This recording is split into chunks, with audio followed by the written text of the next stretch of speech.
Sa isang malaking syudad, may dalawang mag-inang pusa ang nanglilimos sa daan. Isang araw, nakita ng inang pusa ang kanyang anak na matamlay at dali-dali niya itong binuhat at tumakbong balisa papuntang hospital. Noong nakarating na ang inang pusa sa pintuan ng hospital ay agad naman itong hinarang ng maskuladong security guard sa kadahilan ng wala itong perang pambayad. Upo na lang na umiiyak ang inang pusa habang kalong-kalong ang kanyang anak na may sakit sa harap ng pintuan ng hospital. Sa kabilang banda, nakita at narinig sila ng nurse na pusa sa kanilang sitwasyon. At lumapit ito sa kanila at sinabing, "Ako na bahala sa inyo." Samantalang sinabihan ng nurse ang security guard na hayaan ang mag-inang pusa na pumasok sa hospital. Agad kinuha ng nurse ang batang may sakit at agad niya itong inisikaso. Hindi nagtagal, gumaling ang bata habang nakaabang ang kanyang ina sa kanyang paggising. Sa labas ng kwarto, agad namang nilapitan ng nurse ang nanay ng may sakit upang alokin ng trabaho sa hospital. Pagka-umaga nagsimulang magtrabaho ang nanay ng bata sa hospital. Habang ang anak naman nito ay lubusan ng gumaling, na walang iniindang sakit. At namuhay silang hindi na kailangan manlimos sa daan. Syudad, may batang pusa ang itinapon at inabandona ng kanyang ina sa isang malaking tambak ng basura, umiiyak, nagugutom at di alam kung ano ang kanyang gagawin. Dahil sa sobrang gutom ay nagawa na lang niya ang maghanap ng tirang pagkain.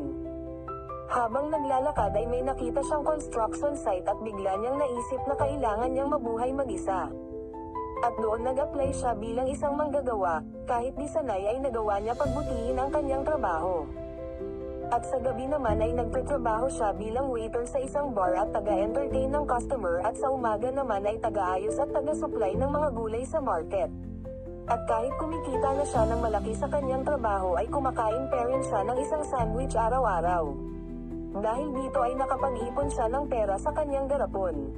Dahil alam niya sa sarili niya na ang pag-iipon ay susi sa kanyang pangarap.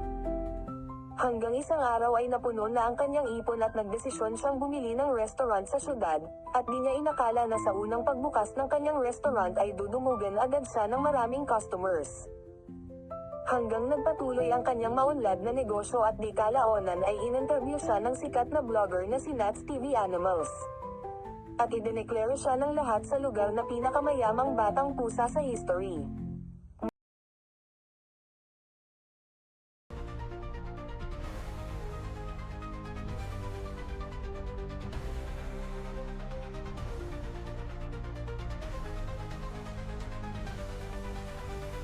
Isang nayon may pamilyang masayang naninirahan, puno ng pagmamahal at pag-aaruga sa bawat isa.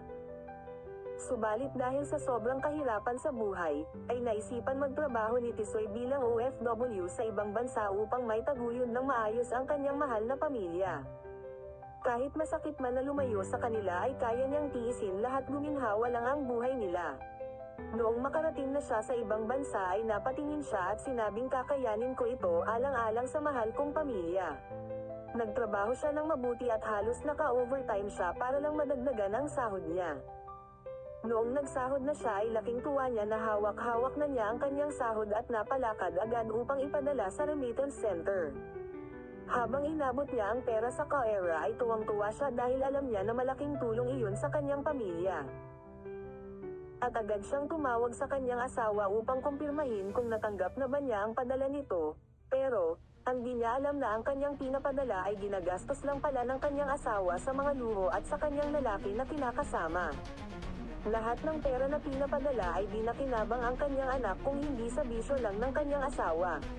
Habang ang kanyang anak ay nagpalaboy-laboy at pinabayaan maging pulodi sa daan. Noong malaman niyon ni Tisoy ay bakas ang galit niya sa kanyang sarili at dahil patapos na ang kontrata niya ay umuwi siyang galit na galit at hindi may pinta ang galit niya sa mukha. At nang nakauwi na siya ay bigla siyang natulala nang makita niya ang kanyang anak na naging pulodi sa daan. Kinausap niya ang kanyang anak ng masinsinan habang galit na galit sa kanyang sarili.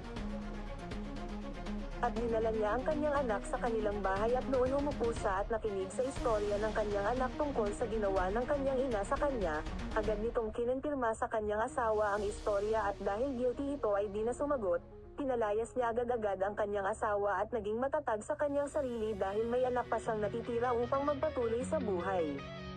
Mabuhay po kayong mga OFW, kayo po ang totoong bayani ng ating bansa.